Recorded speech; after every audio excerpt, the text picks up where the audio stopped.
and welcome to another edition of The Word on Woodward. I'm Daniela Bruce alongside Art Regner, and joining us today, Director of Amateur Scouting, Kris Draper. Kris, it's been a busy week for you. We're excited that you made some time to chat with Art and I. Well, Art, Daniela, thank you for having me. Always enjoy this. This is a fun episode to do, so thank you. Yeah, it's very fun, and we're going to get into all of the draft talk. 9 new Red Wings added to the organization over the weekend. But before we do that, Kris, all Red Wings fans got to watch the E60 Unrivaled, great story about the Red Wings-Avalanche rivalry back in the 90s, early 2000s.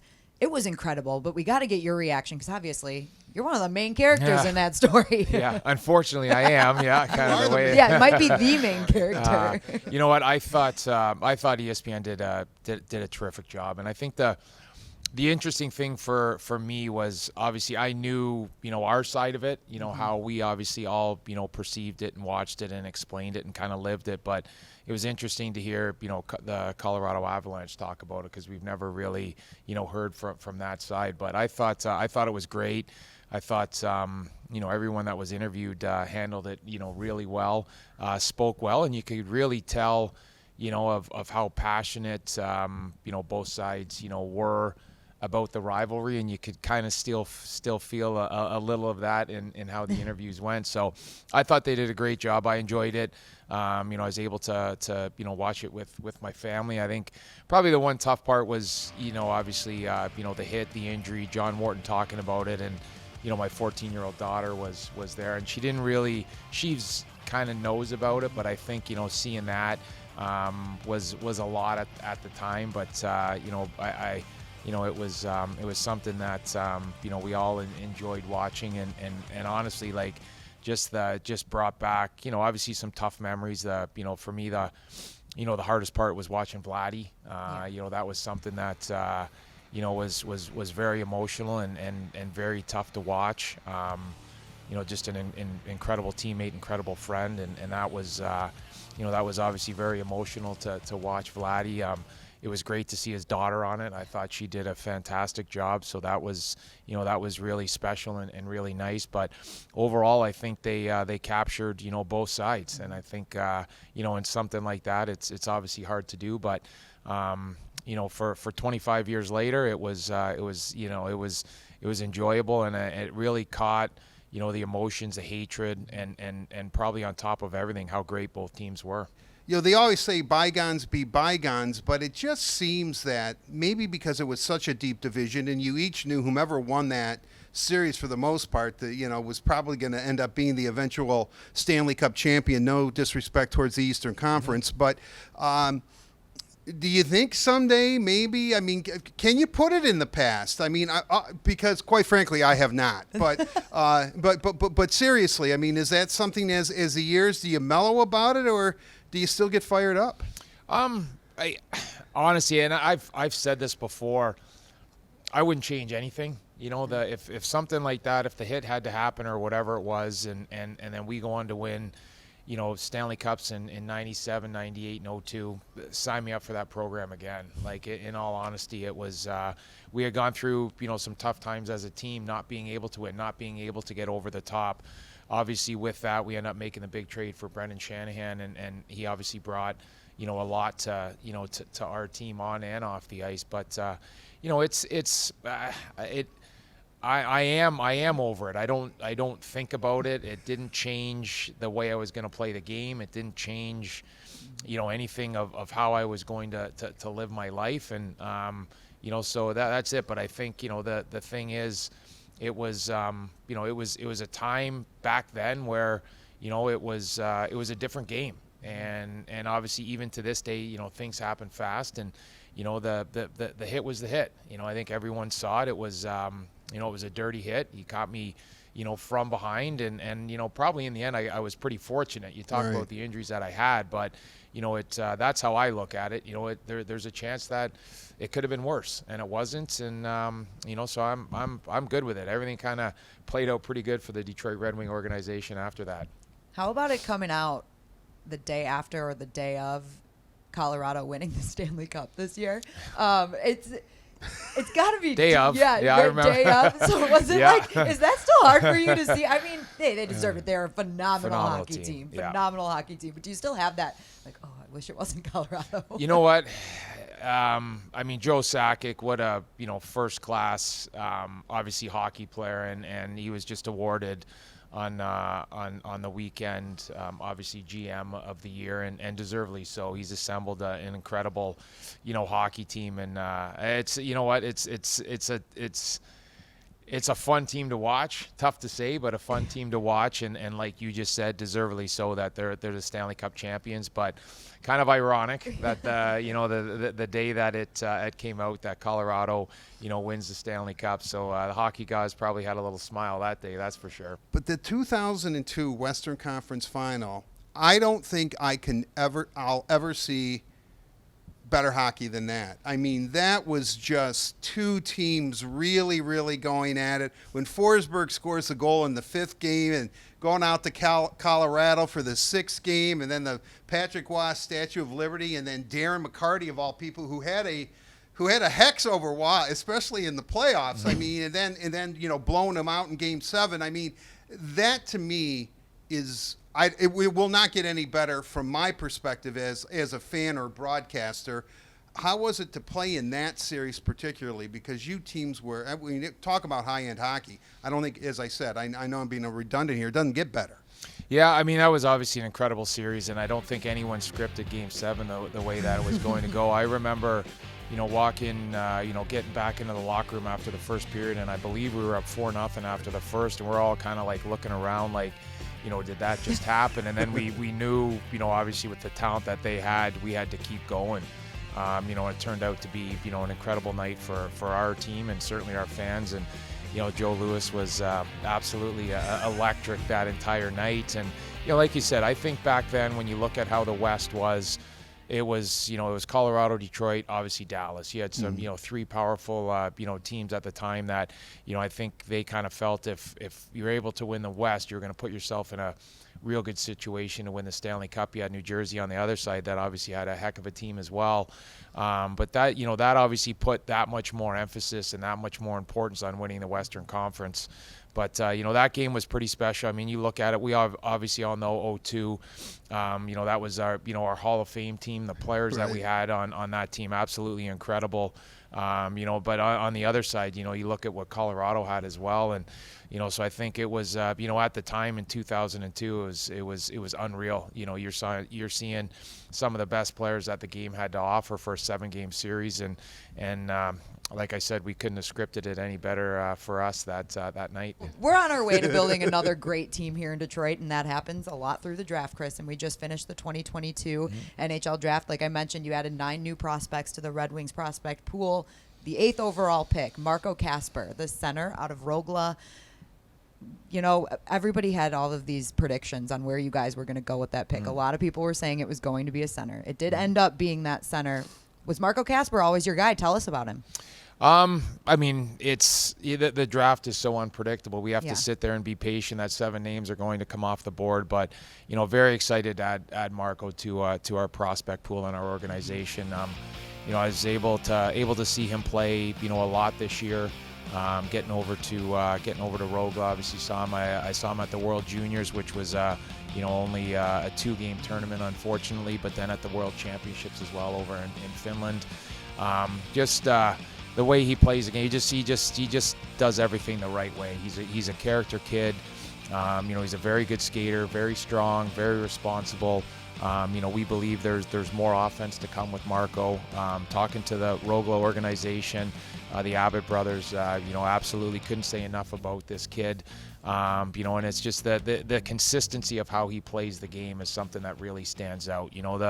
For a 17-year-old kid, he just shows up to the rink and he just goes out and he plays. He knows how to play the game, very effective. And what I loved, I had a couple chances to see him in the playoffs, and it seemed as the games got bigger, he played better. And that was something that I enjoyed. Really watched him raise his level in those atmospheres was fun to watch.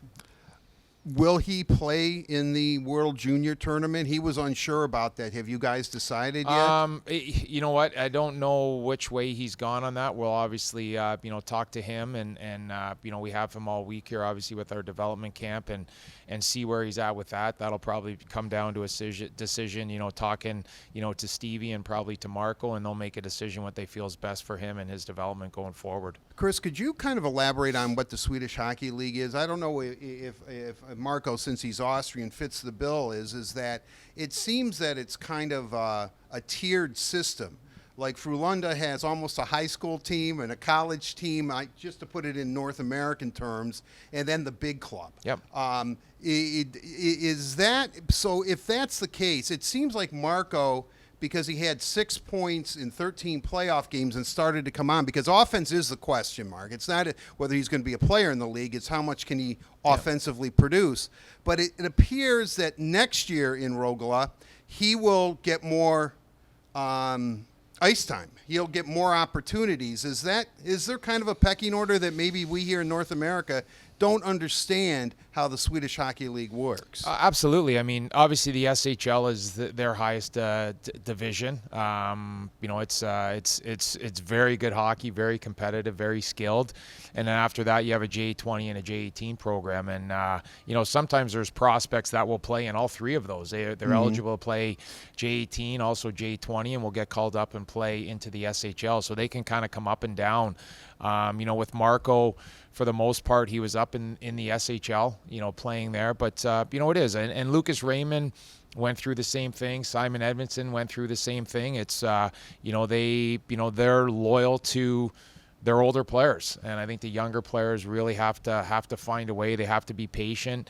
It can be frustrating for a player. It can be frustrating for an organization. And it can be frustrating for a scout. Some nights you wheel in there and they, you want them to play a lot in all situations, and it doesn't always happen. But they have a system. They have a belief in how they're going to develop their prospects, and that's all they're worried about. They're not worried about what player is getting drafted and how high he's going to get drafted. They have like I said, they have a philosophy and they stick to it, and they seem to develop a lot of very good hockey players. So that's with Marco, there were not a lot of nights that you'd walk into the rink and he'd be on the fourth line, but he would play second power play. And then there were nights where, because of the way he played and because of how the game was going, he earned more ice time. And for, watching that, it's not a bad thing to see that a young prospect actually goes out and earns it and earns the opportunity and earns his minutes. So, that's something that, for the most part can be frustrating, going in and you travel across, the big pond to go in and scout and you're not sure how many minutes he's going to play. And some nights you're not even sure if he's going to play. They might be down in the J20. So when you go over there, you better be flexible and not sure where he's going to be. Exactly. Yeah. Are there some nights where you look and he's not in the lineup and you're saying, time to pad the expense account? I mean, what am I going to do? Henrik Zetterberg lives in Ängelholm, which is the city of Rogla. So I always knew I had a good backup plan if they weren't going to play. So it was, it was always enjoyable to go over there. We're obviously very fortunate. When I travel over to Sweden, I get to, I had some fun days, seeing Nick Lidstrom, Jonathan Eriksson, obviously Kroner, you see Henrik Zetterberg, so it's pretty cool to be able to go over there and played a lot of paddle tennis when I was over there. So it was exciting to do that during the days and then got ready for the games at night. Well, you talk about Marco Kasper. Obviously, you love the way that he performs on the ice, but you go through a whole interview process with him, and I don't know if that was specifically you or it was the scouting staff in Sweden, but what did they or you like about him off of the ice from his character perspective? You know what? Early on, I was over there, I think, in October. Both Håkan Andersson and Thomas Karlsson, were raving about, the character of this Marco Kasper that I didn't really know too much about. And then you start talking about Rogla, and they're just like, it's every day for this kid. He's in the gym.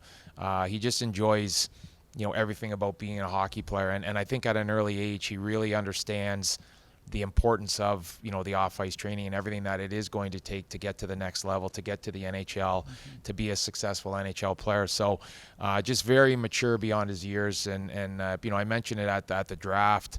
He was a player that knew he was going to leave Austria to come over and play, in Rogla, play in Sweden, and he ended up teaching himself the Swedish language. And he walked into Rogla, and obviously some of the players started talking to him, in English, and he answered in Swedish right away. So, pretty impressive young man. And then you meet his parents. Mom and dad were at the draft, and you can see where it comes from. Obviously, very impressive family, and so all those things. You look at a prospect. The combine. You basically have 20 minutes with a prospect. That interview could have just kept going on. It ended up just being a conversation. It wasn't an interview at all. It's something that we really enjoyed. An impressive young man. So all those things, you get excited about him, of what he is off ice. He understands the importance of everything. He has a plan. He has an idea. He knows what he wants to be. He has an understanding of how hard it's going to be to be in the NHL, and he just wants to get better all the time. And so you start listening to that. You start watching him play, and then just all those things excite you to be able to call his name come draft day. Chris, one final question about Marco Kasper, because we have at least 8 other for guys 3 hours, to talk to you about. Yeah, I can go on with Chris, as he knows, forever. But with Kasper, now I know the rules. Is this the only time you're going to have him before he goes back to Sweden? I mean, because he plays in a European league, or if he were playing for a U.S. college team, they cannot go to the prospects tournament. They cannot go to training camp. Or is that still to be decided? Still to be decided. So we'll just kind of wait and see. Like I said, Steve will be in contact, talking to Marco all week, and then obviously his agent, and the family as well. So we'll just kind of wait and see. But in the end, whatever decision is going to be made regarding, Marco, it's in the best interest of him and his development. Let's go to a second round pick, number 40 overall, Dylan James out of the USHL Sioux City. He won a championship there, so that's something that sparked my attention right away. What did you guys like about him? Obviously, that's a big part. You love your prospects to be able to play in big games, big moments, and obviously win big games. They ended up becoming Clark Cup champions. I was able to watch him play in the playoffs. The one thing noticed about Dylan, there was a lot of times goals that he scored were either game-tying goals or game-winning goals. It just seems that he was able to step up at some pretty big moments. Obviously, he was also USHL Rookie of the Year, which is pretty impressive as well. So a lot of good things to watch him. He's going to North Dakota, so he's got a really good path. He's got good size. He can skate. He's a left winger that was used in all situations. And, obviously talking to the people around Sioux City, they had a lot of really good things to say about him. And I know North Dakota, is really excited to get him in there next year and into his program. So, a real, two-way hockey player, understands how to play the game with and without the puck, real responsible. And, when you look at, where he scores his goals in the right area. So competitive kid that gets to the inside, gets to the hard areas, and a good skater, and somebody, that you like to see when they're put in those situations, obviously excelled, and, good for him for being a part of a championship team. You said after the draft that you liked that he was going to North Dakota because that meant he was going to play hockey and do nothing else. Yeah. So that they must just play hockey in North Dakota. Well, have you been there in December and January and February? I can tell you right now, when you leave a beautiful facility, when you leave that rink, you have your big Canada Goose on, the biggest jacket you can find. You have the toque, the gloves, and you're in a full sprint to get to your car, and you hope it starts to get back to your hotel. So it can get cold. Don't feel that Not way, at all. though. They're wearing their jerseys, and they think it's great. It's hockey weather. I got soft over, since I've retired. Yeah, when you said that, I started laughing at myself. I'm thinking that there's a parent there in North Dakota saying, Billy, I was sending you there for academics. I might have ruined it for some of them, but the secret's out thanks to Kris Draper. Yeah, and what an atmosphere of the rink there. It's one of the best, and if not the best, in college hockey. So they've North Dakota, what they've done over the years with their prospects, everyone knows about that. So let's move to the second pick in the in round two, the pick you got from Washington, 52 overall, because he might be the most intriguing player in all of the draft because of the whole world situation. He's a Russian, as I said, Dmitri Buchelnikov. Yep. And really impressive numbers. What can you tell us about him, Kris? Because I think, again, because the Red Wings, they do their own thing, and that's what we love about them. But I think it kind of stunned people that you took this Russian left winger when you did. Well, we obviously traded our third round pick to bring in another goalie, which I think was an incredible move for our organization. Great move. We know we needed to do that, so we were all excited to do that. So, kind of for us, talking to our Russian scout Nikolai, we had a lot of conversations with him throughout the year, and especially the second part of the year. And then obviously when we were going through our meetings, he was really excited about the way Dmitri was playing, how he was developing. And then from obviously I didn't see him live, but I did watched a lot of video on Dmitri, and you just see he's got a knack for the net, he's got skill and sense, and then talking to Nikolai, he's just he's a character kid. And then, since we've drafted him, he's so excited to be part of the Detroit Red Wing organization. He knows the history of the Russians and the success that we've had with Russians here in Detroit. And right away he asked Nikolai if, we could help him out with, getting a translator. He really wants to learn the English language. He's talking about, can he do some video work with our organization? So he seems very excited and very eager to continue to get better and continue to develop. So I think, with that, we were, you kind of look at where you are at your list, and, it's something that we've talked about before. You get your list, you get your names on, and you trust your list, and you make your selections. And, it just, at that time, it was Dmitri was a player that we wanted to bring into the organization.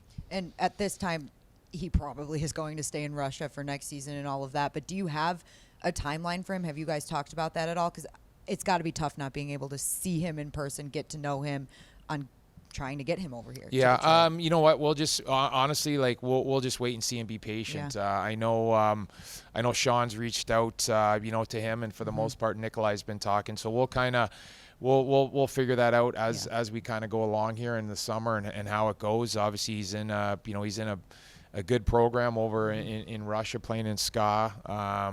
They've obviously they've have some great players that play in that organization, and but for us it's probably going to have to be patient, and then from there we'll just kind of wait and see how it plays out. But he's an intriguing player, just with he's a good skater with very good hockey sense and very good skill, and just kind of seems to be able to create offense. So we'll just kind of wait and see how everything goes along with him. Right, and the Red Wings, much like the Swedes, have had pretty good luck with Russian players for the most part. Let's go to the third round, because you might not tell me how this works behind the scenes, but you work your tail off all year. You're going third round pick. Okay, here we are. I can't wait. Number 73. This is the dude. This is the guy that I want. When does Steve tell you? Does he tell you Thursday night? Does he tell you Thursday morning? Hey, look, we don't have a third round pick, but we've got the rights to Ville Husso, who we're going to sign to a 3-year extension. Yeah. Listen, the Detroit Red Wing is priority number one. Right, I obviously know that, and you know the importance of goaltending, and you also know how small the market is, for goaltending. So it was basically a discussion of what we were going to do, and I'm all for making the product at Little Caesars Arena better, the Detroit Red Wings better, and we know we added a very good goalie to be a very good tandem with Ned. So it just made sense. There's I totally understand what we're doing. Did I want the third round pick? Everyone that's a director of amateur scouting always wants to have as many picks as possible. But it just it made sense for the organization. So it is what it is. We still had a lot of picks coming into into day two, and we understand that the importance is every time Stevie has an opportunity to make the Detroit Red Wings better, it's something he's going to do, and I'm all for that as well. So it was to me it was a third round pick to bring in Ville Husso was a great move for us. And luckily you had 3 fourth-round picks, right? Yep. So you got to have some fun in the fourth round. The first one at 105, Anton Johansson, a Swedish defenseman. Yep. I'm just going to say it, he seems to fit the build of every other defenseman that you guys have drafted recently. So what'd you like about him, and what makes him fit well with the Red Wings? Yeah, you know what? Good size, 6'4", right shot D-man. That's very good skater, very mobile. I think that when you start looking at that, you get excited about that opportunity. My first viewing on him was actually pretty lucky. I was up there watching another prospects in Lexon. And I didn't even know that he was going to be dressed, and he ended up being dressed, and he ended up getting a lot of ice time. And Thomas Carlson was with me, and we kind of had a little conversation about him and talked to Hawken, and it was a player that both Hawken and TC were very excited about, and then you continue to watch and you do some video, and then you have conversations, and he just he's a player that he needs to get stronger. That's something that he definitely needs to do, but we really like his size. And he's a right shot D-man that moves well. I think that's something important. With you kind of look at the depth chart and you kind of see where you're at, and an opportunity to add a right shot D-man that has size and obviously is very mobile was something that we wanted to do. And like I said, he understands that he has to get stronger. He understands what he needs to do. But that kind of can be said for a lot of prospects that are 17 and 18 years old. Right, he's 6'4", 179 pounds, so he obviously is going to fill out. Now and I'm sure I'm going to mispronounce this, Leksands. Yeah. For in the Swedish league, he was a J20 player. So my assumption again is that he will play on the big club. You're looking at him to be on the SHL roster this year. Correct. Last year he played both. He was on the J20, but I saw him actually play in the SHL. That was the game that I was at.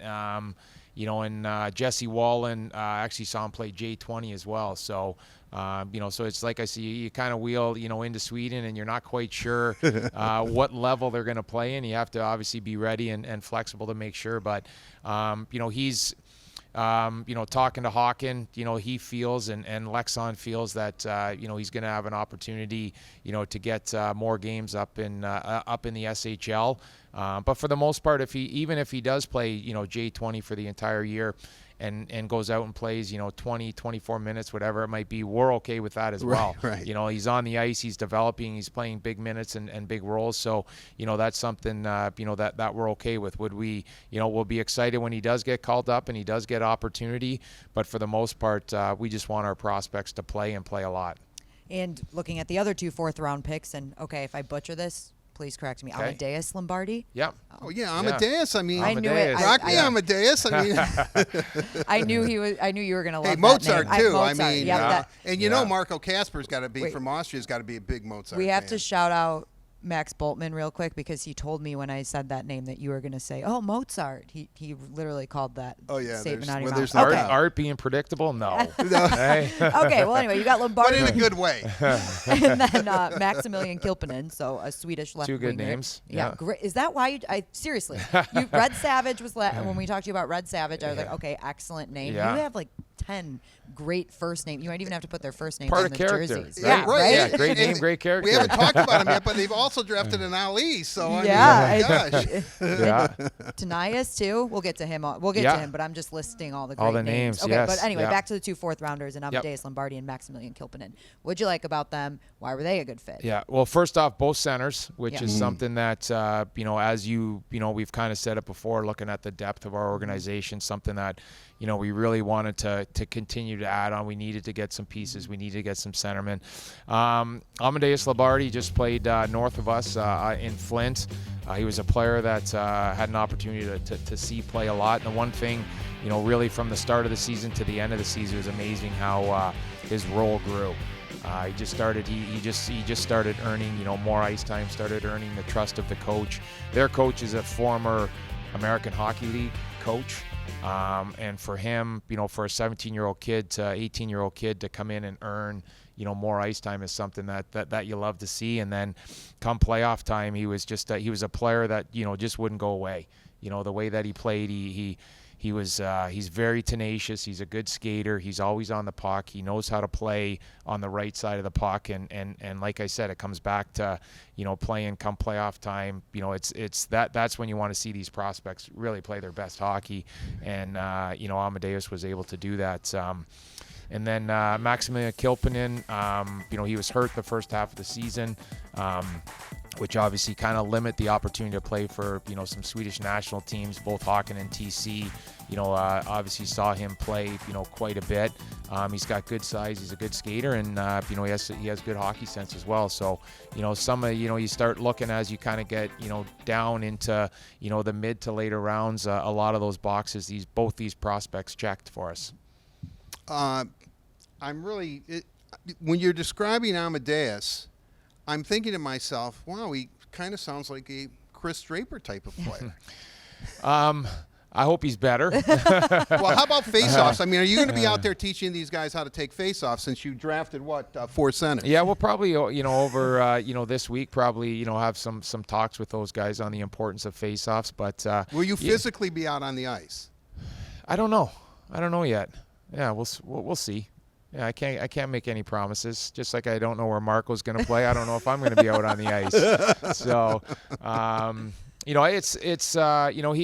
there is some similarities. Like I said, I like the way that he played, and it was interesting. I know some coaches throughout the OHL, and after we selected him, a couple of coaches, sent me a text and, just kind of, very complimentary of the way that he played. And obviously when you have a visiting team coach complimenting someone else's players, you like that. So, he's just, it's nice when you're able to, 45 minutes away and get up there and watch a prospect play. And like I said, the thing that I liked is just from, where he was at the start of the season to where he finished the season. And that was something that was pretty impressive for him.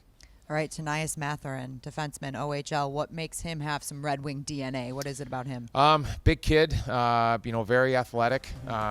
He was, a player. He had some injuries this year. I was fortunate. Ryan Houlihan, a former Red Wing, coaches him.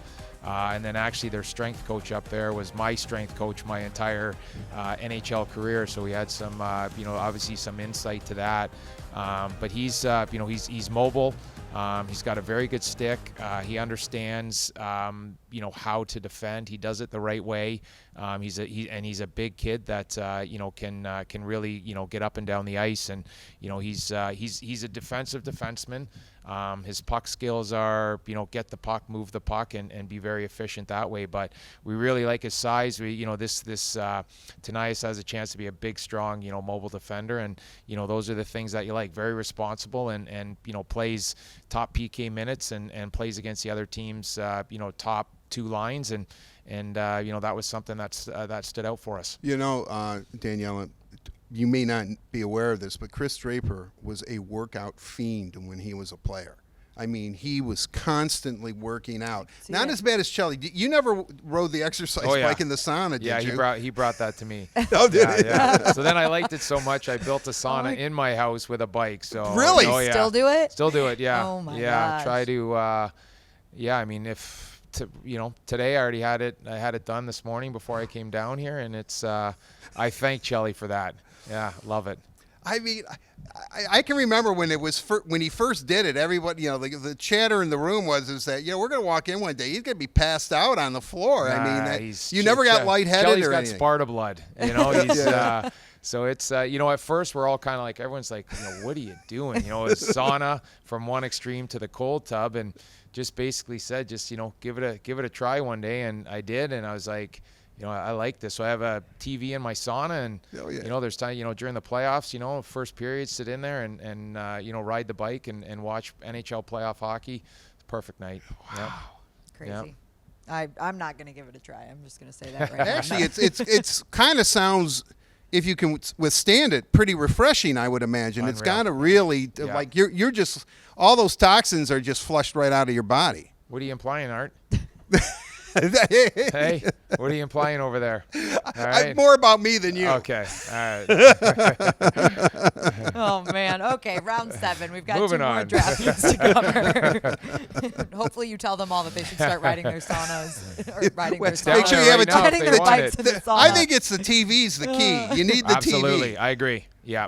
And then actually, incredibly enough, are the late Chica, who we all love and miss dearly, he actually makes these sauna hats, and it kind of I got to admit, it's a goofy looking thing, but it kind of cools you off a little bit, so your head doesn't get as hot as you would think. So give me a sauna hat, and I'll try it out. I'll show you what it looks like, okay? And then you tell me if you're gonna wear it. We'll do an interview with the hat on next time. You'll be like, Well, speaking of which, since we're talking a little bit about wardrobe, we know that you had a collection of jerseys and hats at the draft, and only 2 players were there that you signed.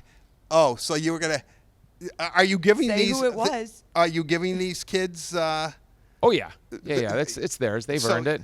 So I They're can't. gone. I Sorry, can't Art. snag a jersey or hat, huh? No. How no. about I'll see Daniela? what I can do. All right, thank you. Well, Daniela's getting one before you. I'll be honest. I mean, no, that I knew that was going to be that the I answer. knew. That I knew. All right. Well, you mentioned that there was only 2 of the draft picks there, one of them being Marco Kasper and one being a 7th-round pick, and Brendan Ali. And then, of course, your other 7th-round pick was Owen Mellenbacher, both centers again. Yep. Can you talk about the 2 of them and what they had? Yeah, Owen played up in Muskegon. He's both are going to go back and play in the USHL next year. I was able to see Owen play, quite a bit. Another organization that's close to us, which is great. Talking to him and talking to our USHL scouts, his first half of the season was okay. And then the second half of the season, he started, playing more of the type of player that he's going to have to be. He had a, effective line. He's a bigger kid. He's strong on the puck. Below the top of the circles is probably where he plays his best hockey. Knows how to protect the puck, and another player that gets into the hard areas with his size and strength. So that was a player, and then he's going to Wisconsin. So obviously another good hockey program, and then with Brendan Ali, he played most part in Avon, and then he did play some games in the USHL. I actually was able to see a couple of his games when he was playing in Lincoln.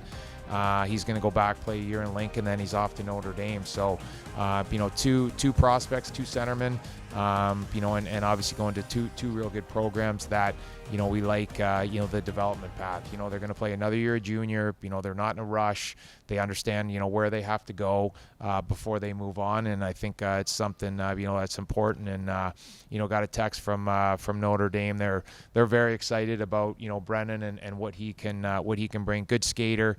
Another guy that plays the position that we were looking for, and has a chance, to, I think next year in the USHL, to play a pretty important role for his team. Ali going to Notre Dame, which is, Jeff Jackson runs a great program there, certainly.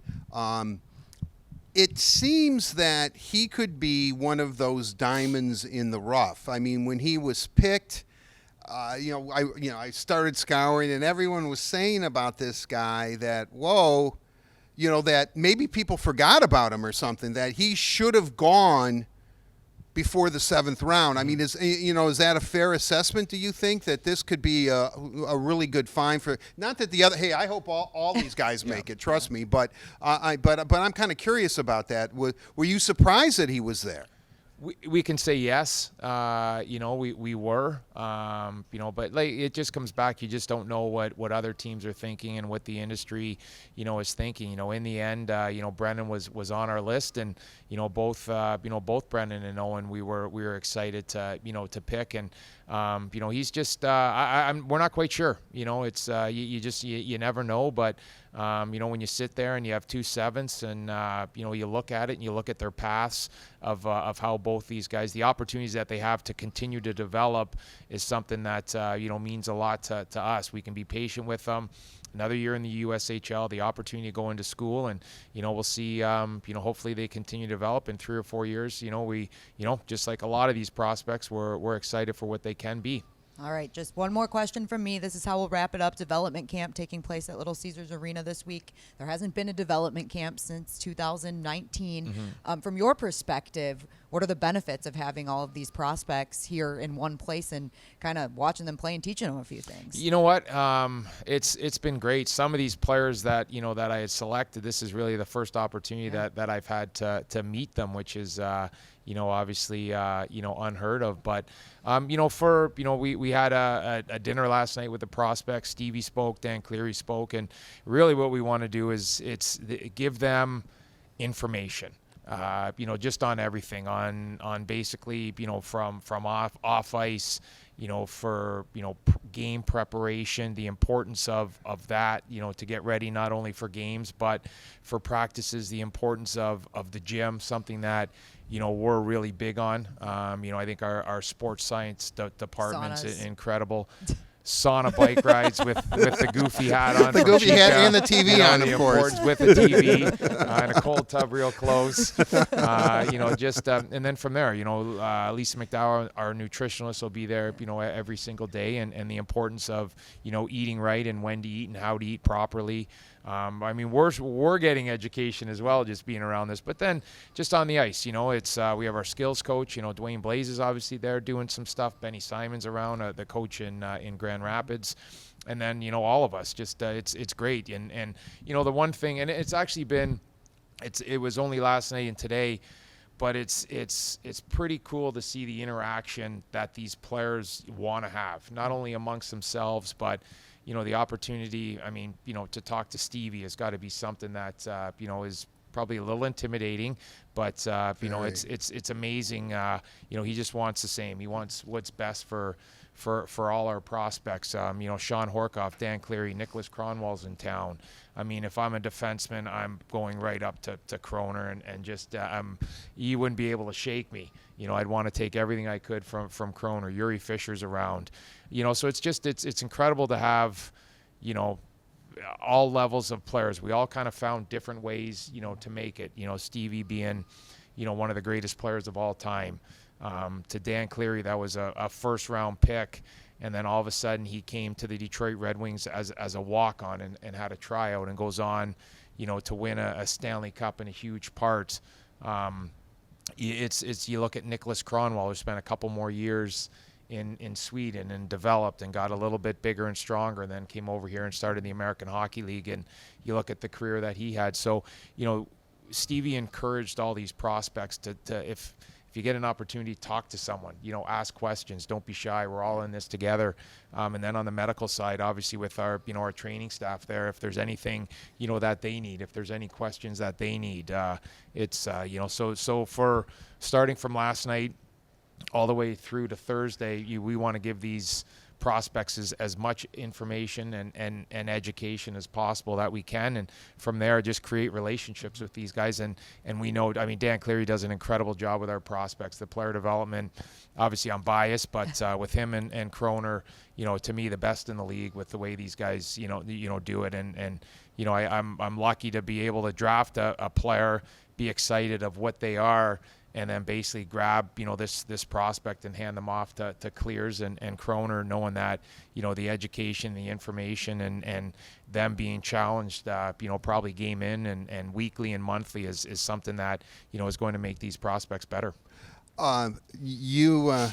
Why do you look at me and then? Well, because I've known Kris for so long now that I've got like thousands of questions that I can ask him. Pick your best but one. My favorite Kris Draper quote of all time, which speaks to his perseverance and how he made himself a player, which has to really be inspirational, I would imagine, to these young men that the Red Wings just drafted. Your story in particular. But when he was acquired from Winnipeg to Detroit, his first thought was, how am I going to make the Detroit Red Wings? I can't even make the Winnipeg Jets. It was funny. Valid point. Yeah. Right. Yeah. Right. But do you relate your story, or do you seek it out, or do people come because truly you made yourself the player you were? Your route is very, very interesting. It's a little bit unconventional too. Yeah. It's conversations that we have with these prospects. When I was traded from Winnipeg to Detroit, I was thankful that Winnipeg gave me an opportunity to go somewhere else. I was a little nervous about the opportunity that I was going to get with Detroit, because down the middle, right off the hop, it was Yzerman, Fedorov, Sillinger, and they had just drafted Keith Primo. So I knew I was kind of in tough, but you know what?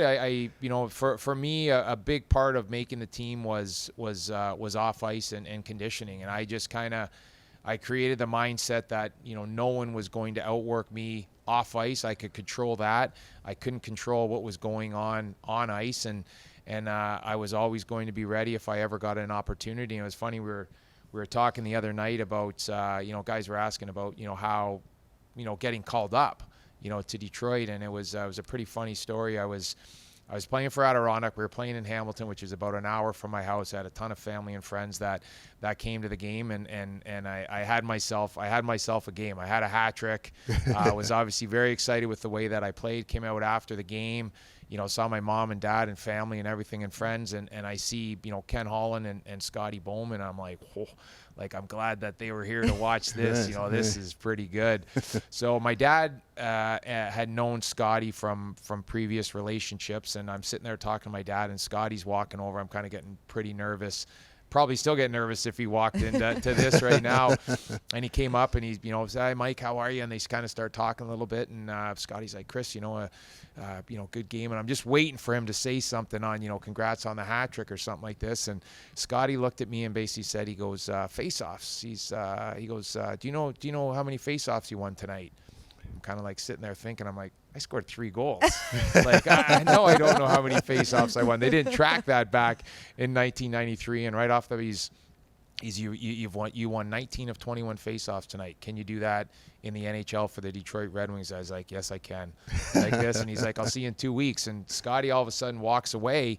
And I kind of said to him, it's 2 weeks. Does that mean I'm going to see him in Detroit, or is he coming back to see me in Adirondack? And honestly, sure enough, on to the day, January 24th, 1994. That is the day I was born, the exact day. Cheers. Oh, there we go.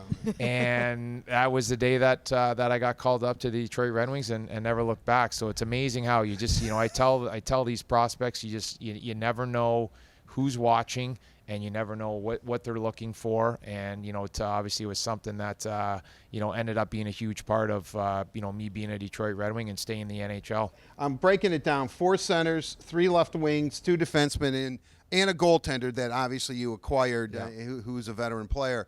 4 centers, but when I look at all of them, out of the 7 guys were forwards. Was that the plan going in? And only 2 of them, which is Dmitri and Amadeus, are under 6 feet. Was it preconceived that you wanted to go get bigger and get bigger up front? Not really. I think, like I said, it just kind of comes back to setting the list up and going through the list, and when they're on our list and it's time to call their name, that's what we do. But, we had talked about obviously positions. You look at where we're at, in our prospect depth and the pool of prospects that we have, it was a position that we wanted to hit on with centers, but we didn't want to pick centers just to pick centers. We wanted to pick, obviously, centers that we feel are going to be good prospects in future Detroit Red Wings. So that's kind of how it worked. With Amadeus, its size isn't going to be, a factor. An issue, right? He's a kid that, is always going to play bigger than he is. So that's something. But, we just, when you look at, how we want to draft a prospect, we've talked about, you want smart hockey players, competitive hockey players, players that can skate, and that's kind of, what we go to look for, game in and game out pretty well all over the world. Is this kind of a bittersweet moment for you and your staff from this aspect? You spend all year, you get the class that you want, you draft these guys, but now you're essentially going to pass the torch on this class over to Dan Cleary and his staff. And I know Sean Horkoff is still involved in it. He's always going to be involved in some aspect of player development. But and now you have to kind of turn your back on him, and you're looking at the 23 draft, right? I mean, so it's like, hey guys, hey. Thank you, Mr. Draper, for drafting us. Yeah, I'll see you when I'll see you in a couple of years. Yeah, maybe right here on the ice. But I got to go. I got something else to do. Yeah, I mean that's that's how it is, and we just talked about it. And I think in 3 weeks I'll be out in Red Deer for the. I love the Gretzky Hlinka tournament. That's such a great event. Really enjoy going out there. So it's right off the hop. It's great that we have everyone in here for the last 2 or 3 drafts, like we touched on. And I know the prospects. Some have been around Little Caesars Arena. Some are walking in for the first time and are just like, wow. What a state-of-the-art facility that we have, and everything as soon as they walk, through the door is just first class. And, we just, we want them to want this. And that's something that, it's not going to be easy. That's something that we tell them. They all think they work hard. they kind of do, but it's next level of how hard you have to work, the dedication, and the players that buy into that are going to give themselves the best opportunity to be future Detroit Red Wings. But for me, it was a great couple days. It was another year in the books. We have a great staff. Really enjoy working with all our guys. Our European staff's incredible. Every time I go over there, first class treatment. That how they take me. I'm a little a little high maintenance when I go over there. I got to be honest. That's we have some fun. Yeah, we had some fun with that. And then just kind of traveling all through North America with our guys. It was great. It was a lot of hard work, a lot of miles, a lot of watching, a lot of game reports. I can honestly tell you my typing skills have not improved to the point where I want them to. That's probably the hardest part of the job is my typing skills. But and then from there you're proud of who you select, and like you said, you're off to the next group. So your rider includes, regardless of where you go in Europe, that it's not like only blue M&Ms or anything like that, but yours is sauna, exercise bike, television, or else you're not showing up. They know when they book hotels. When they book the hotel, they send me a text. They're like, "Kris, there's a sauna and a nice gym." And I was like, "Perfect." That's all we need. Yeah, they have me figured. So you out carry the nicely. bike in yourself, right? So I have in Europe. my Believe it or goodness. not, there's been some places that I have brought the bike into the sauna, and that's probably one of the first things that I look at if I go down to the sauna and I see where the weight room is and see if there's an opportunity to do that. Sometimes there is, but most times there isn't, and there's never a TV in the sauna. For the record, You don't take your You have your from phone the room now, or just anything? I can. Yeah, exactly. Yeah, that's true. Yeah. That's how it works. Yeah. That's how it works. One more on the sauna. There's a hotel at the airport in Helsinki. You can actually get a sauna in your hotel room. Oh, so it's your favorite Well, hotel. that makes sense. So I always want to Finland, try to fly out of I want to end my trip in Helsinki to fly home, and then I got the sauna for a couple days right in my room. Thank you for taking the time to join us. My as pleasure. Always. Appreciate also, it. didn't mean to age you by letting you know that I was born on the day that you were called up. I didn't to hear the that NHL. part. I thought What, that was the just same your year? birthday. No, I was born on that On that. day. Yeah. Oh, really? I didn't hear that part. Maybe I went to the cheers too fast. See? I cut you My off. birthday had some importance there to you it, though. go. I just Yeah. didn't know what it was, Yeah. and today Well, you know I what? figured it out. Yeah. You were born and Kris Draper got his wings. That's exactly what. Well, what a way to end it. Really? Hey? All right, Wow. on that note, I am rolling today. No, That's hey. the best thing that you said all interview. Yeah, well, Right there. thank you, Kris. That really means a lot to me. Always enjoy it. Yeah, All right, my pleasure. Daniela, thank you very much. My pleasure. thank you again, and a big thank you to all of you for tuning in to another edition of The Word on Woodward. We'll see you next time.